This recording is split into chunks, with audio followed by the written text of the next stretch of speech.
saga na Israël. Saga na Israël. Bande konanga de place oza komona ete Jésus Christ azali mwana ya nani? Mwana Nzambe. Mwana pe ya nani? Mwana ya David ya na libota ya Benjamin. Na libota ya Benjamin. Ba Benjamin bango bazanga ki basi mais ba pesi bango permission ete bokende ko enlever mwasi nyonso na tribu nyonso ya nini ya Israël. Mama ani aussi oyoka ete nkoleso akoyana mabele oyo kobala biso nyonso e akozwa biso par force parce que royaume des cieux ezwamaka na nini par force. Na force ya. Aussi oyoka yango déjà. Nasi na yoka ngo. Yango ba Bible lobi que Jésus tant akozonga akoya kozwa biso na force. Ozala chinois, ozala japonais, même école nyonso donc akopona école te akozwa biso nyonso na force. Na banza posanga question ya émission moko to sala banza mariage. Oloba ete pona nini balobaka ete biso nyonso kozala basi ya nani? Ya Jésus. Ya Jésus. Na ba pasteur. Na ba pasteur natunaki pona nini pona nalingana yeba nanga pona nini pena biso nyonso po bato mususu basana makambo elengi te. Mais biso nyonso kozala basi ya Jésus. Na ba pasteur, na ba pape, basi ya Jésus. Na yebisaka ete peut-être tokotinda makambo na ba santu katolika, tokotinda na ba prêtre, na kotinda na ba pasteur, ba peso réponse. Pour vous dire la vérité, ezalaki blague te nazalaki na réponse toujours yango. Mais natanga nasali recherche oyo merci pour la basero babenga biso ke to préparer makambo ezalaka na juge bat ba comprendre te à travers les recherches oyo mukanda ya juge. Mamani ngai pe place okane ko vidie ba ete nzokande nkolo Yesu. Nkiye déjà un Benjamin. Ba Benjamin apesa ba permission bokende kozwa mwasi nyonso par force et par violence. Nkolo Yesu azali libota ya Benjamin. Nkolo so papa na ye apesaki permission ke na mabele kende ko bala mwasi nyonso ngolo ko biso nyonso kozala basi ya nani ya Jésus akozwa biso par force oza na ba papa na yo nani Satan omela kama sanga aza na biso ko ya kosenga permission pa Satan te ki ba fi o makama kosenga permission ezalaki te baka nata tout la faveur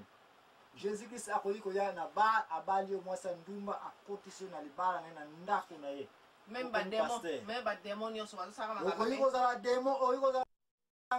Jésus Christ soit le ko bala yo akobala yo na place ono sala ka ba drogue na yo kindumba ko boma batu ki mettre ozala ngo Jésus Christ akoya kozwa biso nyonso na bele mutu nyonso Jésus ali ko bala akobala parce que aza Benjamin parce que permission pesa meliye na tata Nzambe ya solo na penza nani na bankolo ya Israël ke bokende bozo oyo nyonso bolingo zwa mais siko awa ko Nzambe tata na likolo apesi Jésus permission ye na babeleke ne ko balanga bango nyonso mais siko ndenge ni Jésus a le bibisto sala kaka après air nyonso po to yebite l'air parce que c'est bali yo okomi jana ndaku na ye siko yo zala après ya zana mobembu ta ko aya ko kuta yo na bi bango te ba oto zali ko lobla ba o bazali ke azalaki na masanga papa ne zalaki Satan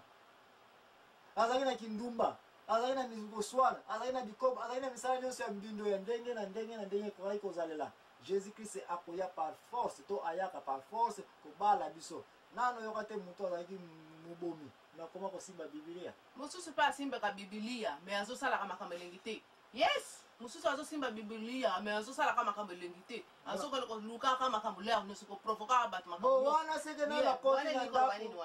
koti na libala ya Jésus te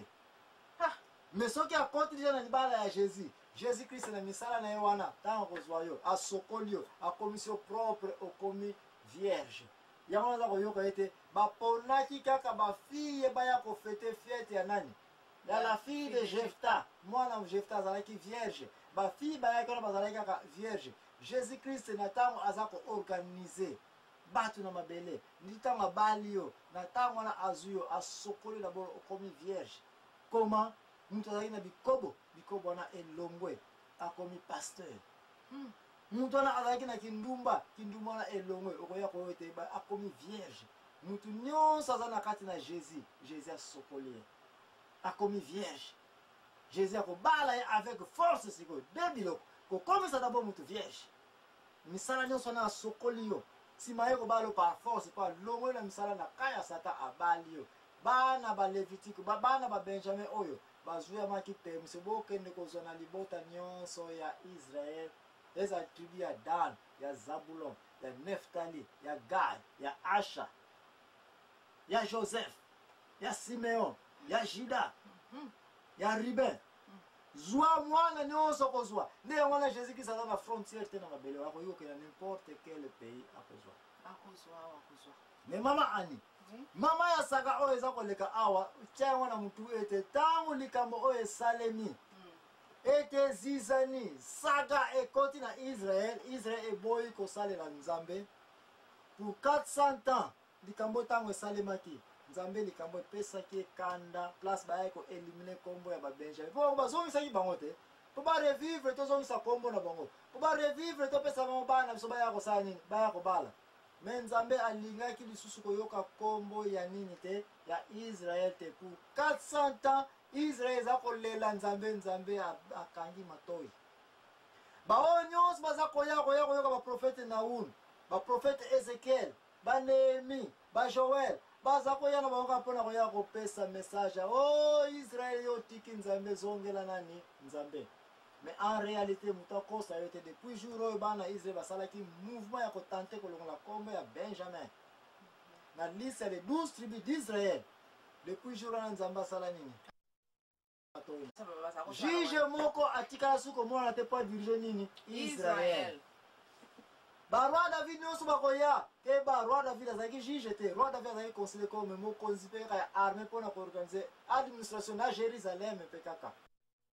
c'est 12 tribus te les 12 tribus bapanzanaki pour 400 ans ti ntango Jésus-Christ aye 400 ans livre Matayo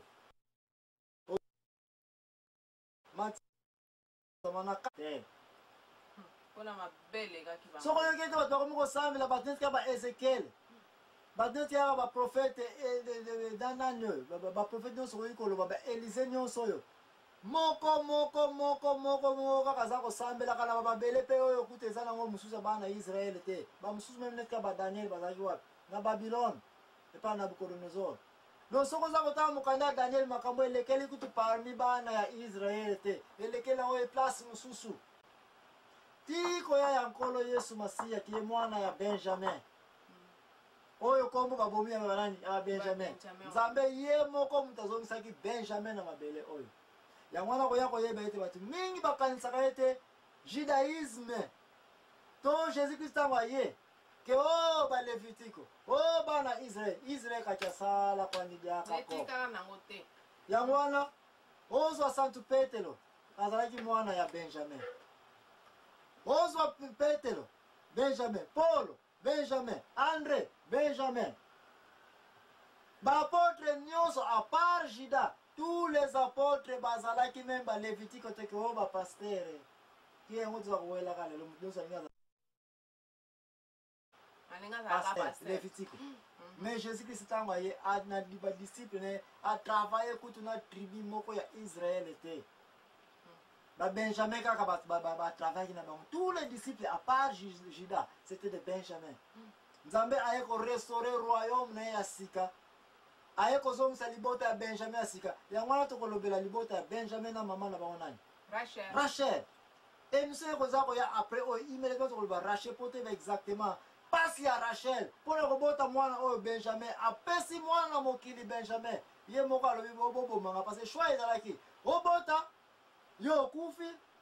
ou bien toboma mwana tobimisa mwana avec force epuis yo mama osani obika Rachel alobi pesa ngai mwana vie me ngai mama tika na cede Yesu Kristo abotama na mabele ya nani ya Bethleheme ya Yuda Bethleheme eza nini cimetière ya nani place Rachel akufelaki place ya bato ya makebele ya babenjamin nde nkolo Yesu aye na mabele na ntango wana Nzambe alobi boke bino bato ya mokili bolongoli le 12 kombo ya nani ya Benjamin na mabele sava nasali nini nasukola maboko na bana ya Israel me ngai Nzambe nakozongisa libota oyo ya nini ya Benjamin nde wana libota ya Benjamin ntango ayaki permission liboso bala na ekolo nyonso Jésus-Christ ntango aye atali Santu Petelo atei ye keba liloba naza kotikela bino ya bino kaka bana ya Israel te ya Samarie Juda te bokende ngo partout au monde parce nga na kobala bato nyonso nde mama ani place oyo ya place asaka na Israel bana ya Israel batante kobengana kopoma kombo ya Benjamin yango moto epesaki passage na ngai na yo lelo oyo tobala epai nani epai ya Jésus et puis Jésus akoma na point où aye na mabele amoni Israel te mais amoni nani mutu nyonso parce que Israel saka ekota nango déjà tangu makambo elekaki mama alisene meme pake oba mikonzi Dawidi bazawa nangu tolobe be mikonzi Dawidi tangu je mamukanda jije oyo toye kotanga yango place saka oyo salemna tampe kuta ba Ezekiel te tampe kuta ba David te ba Daniel te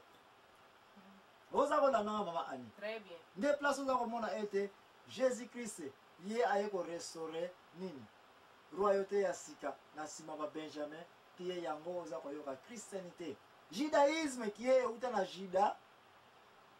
judaïsme kiye bana Israël nyonso oza ko yoka ke ba ko sangisa bango na Christianité Jésus Christ aba yaka za okeninga na synagogue pona mutala banga makambo baza ko sala makambo Moïse pesa kibino alongolaki yango te parce ezalaki na kati ya Biblia kasi à travers Jésus Christ mokili ya sika eye kobanda